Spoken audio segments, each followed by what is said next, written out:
هذا وما كنا لنهتدي لولا أن هدانا الله أشهد أن لا إله إلا الله وحده لا شريك له وأشهد أن محمدا عبده ورسوله وصفيه وخليله بلغ الرسالة وأدى الأمانة ونصح الأمة وكشف الله تعالى به الغمة حتى أتاه من ربه اليقين صلوات ربنا وسلامه عليه وعلى آله وأزواجه وأصحابه ومن تبعهم بإحسان إلى يوم الدين. أما بعد, Bapak Ibu sekalian yang dimuliakan Allah, Haikum bitahiyatil Islam, tahiyat ahlil jannah. Assalamualaikum warahmatullahi wabarakatuh. Alhamdulillah, kita bersyukur pada Allah di penghujung hari tasyrik ini Allah masih berikan pada kita kesempatan untuk bisa melanjutkan ibadah kita, istiqamah kita. Salah satu cara kita menjemput husnul khatimah kita yaitu dengan sholat zuhur berjamaah. Wasta'inu bis sabri was shalah. Allah mengatakan minta tolonglah dengan sabar dan sholat. Bapak Ibu sekalian, sabar dan sholat itulah hal yang paling penting untuk kita minta sama Allah agar kita ditolong sama Allah. Ya ayyuhalladzina amanu ista'inu, kan itu perintahnya. Hai orang yang beriman, ista'inu, ista'in itu minta tolonglah. Ternyata suruh minta tolong itu lewat dua saja, Pak. Bis sabr was shalah. Kalau mau ditolong Allah itu sabar aja. Jalani setiap ibadah yang Allah wajibkan sama kita. Was shalah, dan jaga salat kita. Innallaha ma'as sabirin, itu dalam ayat yang lain. Wa innaha lakabiratun illa 'alal khashiin. Karena sabar dan salat itu terlalu besar, Pak, untuk dikerjakan untuk orang-orang yang tidak khusyuk. Hanya orang-orang yang khusyuk yang bisa sabar dan salat sampai dia mati, Bapak Ibu sekalian. Nah, subhanallah, kita perlu mengejar pertolongan Allah dengan dua jalur ini. Jalur ini yang Allah katakan, ista'inu bis sabri was shalah. Mau ditolong Allah, kita bilang dalam sholat kita, ya Allah, iyyaka na'budu wa iyyaka nasta'in. Ya Allah, hanya padamu kami menyembah, hanya padamu kami mohon pertolongan. Nah, kita bilang ya Allah, hanya padamu kami mohon pertolongan. Tapi di ayat yang lain Allah bilang, minta tolonglah dengan sabar dan sholat. Maka rumus hidup yang paling sederhana agar ditolong Allah, apa yang Allah katakan sendiri dalam Quran, yaitu apa? Mintalah pertolongan Allah itu dengan jalur sabar, dengan jalur sholat.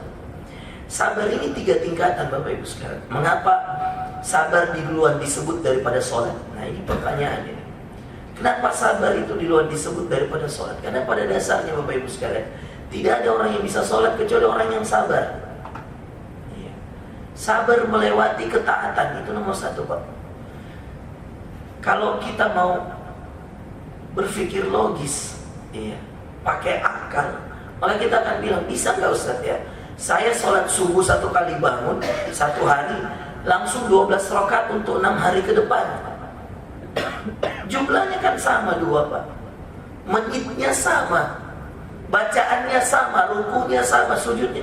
Cuma Ustaz, saya mau rapel Ustaz, yang tadinya tiap hari harus bangun jam 4:30 untuk persiapan sholat subuh, sekarang subuh jam 4:48 atau 4:41. Iya. 4:41 ya? 46. Itu adzannya. Ustaz, boleh nggak saya 1 minggu 14 rakaat saya bangun 1 kali 14 saya sholat, sehingga tiap hari saya tidak usah sholat? Boleh nggak? Kalau yang berpikir akal, Pak, akal pikiran sama aja kira-kira. Tapi kalau yang berpikir iman, nggak bisa, beda. Setiap harinya itu pengorbanannya dihargai Allah.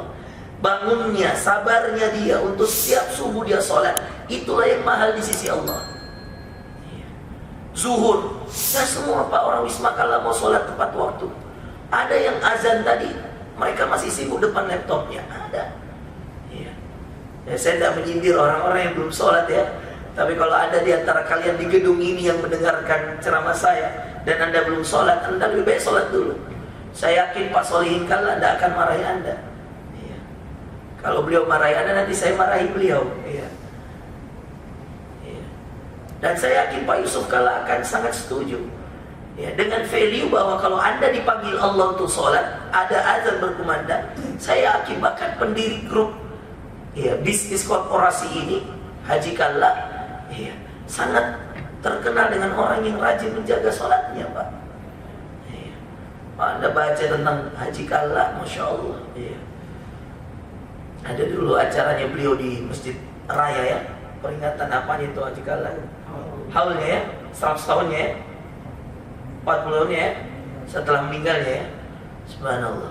Di situ bersaksi semua orang tentang Haji Kalla. Ya. Pernah suatu Jumat, ya, belum ada mobil laku. Ya. Beliau bilang, kasih keluar sedekahnya, berapa uang di laci, ambil semua, sedekahkan semua. Dia bilang, kurang nih cash, kurang uang cash haji.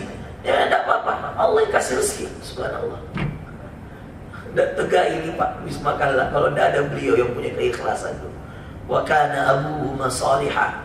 Kalau Allah katakan dalam Al-Quran, dan orang tuanya adalah orang yang soleh, itu yang mengabadikan harta sebenarnya, kesolehan seseorang. Dan kesolehan itu harus ada pengorbanannya Pak. Maka pengorbanan di jalan Allah itu terikat kuat dengan sabar dan sholat. Percaya sama saya, rumus hidup bahagia itu cuma dua Pak. Sabarkan hidupmu dalam menjalani setiap ujian Allah, setiap takdir Allah, setiap nikmat Allah. Lalu kuatkan dengan sholat. Karena Nabi, kata Aisyah, Nabi kita itu kalau ada sesuatu di hatinya, fazi'a ila sholatin, dia segera sholat. Mau dapat nikmat, dia sholat, sholat untuk syukurnya. Mau ada hajat, dia sholat, sholat untuk hajatnya. Mau kemudian dia punya sesuatu yang menggelisahkan dalam hati, sholat untuk mendapatkan ketenangan. Semua solusi Nabi sholat, Bapak Ibu sekalian. Makanya pernah Nabi bilang, ju'ilat qurratu aini fi sholat. Saya itu penyejuk hati saya sholat. Kata Nabi ini Pak. Maka ada namanya sholat mutlak. Apa itu sholat mutlak Ustaz? Sholat terserah hatimu. Itulah sholat mutlak. Tidak terikat dengan masjid, tidak terikat dengan waktu. Kapan saja Anda mau sholat, sholat. Hajat itu sholat mutlak sebenarnya. Gelisah hati, mau sholat, langsung sholat. Itu sholat untuk menyejukkan hati. Itu juga Ustaz. Pokoknya semua sholat Pak. Iya. Yang kita landaskan pada hati kita, itu namanya sholat mutlak. Dan itu ada dalilnya dari Nabi SAW. Nabi itu kalau ada sesuatu dia mau sholat dulu. Mau perang dia sholat. Mau ngadakan perjanjian dia sholat. Mau ketemu orang Yahudi dia sholat. Semua dia sholatkan Pak. Subhanallah. Bagaimana tidak benar selalu keputusan Nabi? Karena dia libatkan Allah. Begitu juga kita Bapak Ibu sekalian. Ada keputusan sholatlah dulu, baru ambillah keputusan.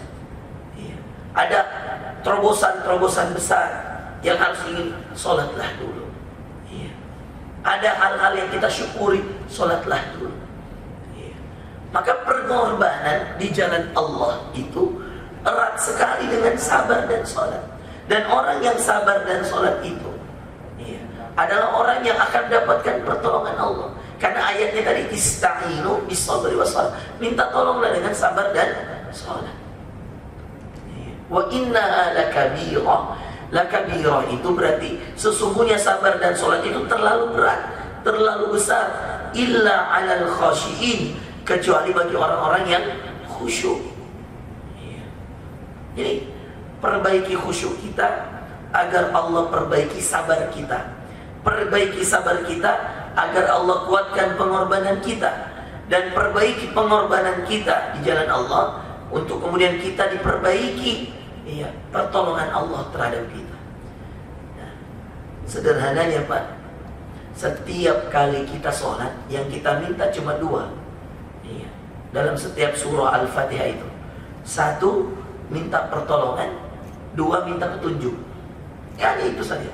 Manusia itu kalau sudah dapat dua ini Pak, selesai hidupnya. Apa dua hal yang paling kita butuhkan? Dua ini, pertolongan, petunjuk. Iyyaka na'budu wa iyyaka nasta'inu ihdina. Dua, ista'ana yasta'inu, isti'anah, pertolongan. Kemudian petunjuk, ihdina, hada yahdi hidayah, hudan, petunjuk. Kalau semua manusia cuma dapat dua ini saja dalam hidup, selesai. Bahagia, tenang, sukses, karirnya bagus, jodohnya baik, anaknya soleh-soleh. Itu karena dua itu. Pertolongan Allah. Satu, isti'anah. Ya. Iyyaka na'budu wa iyyaka nasta'in. Yang kedua, ya, hudan, petunjuk dari Allah. Kalau manusia sudah dapat pertolongan dan petunjuk, selesai Pak. Dibimbing oleh Allah, ditolong oleh Allah. Subhanallah. Ya. Maka yang kita minta sebenarnya dalam Al-Fatihah itu, minta pertolongan dan minta petunjuk.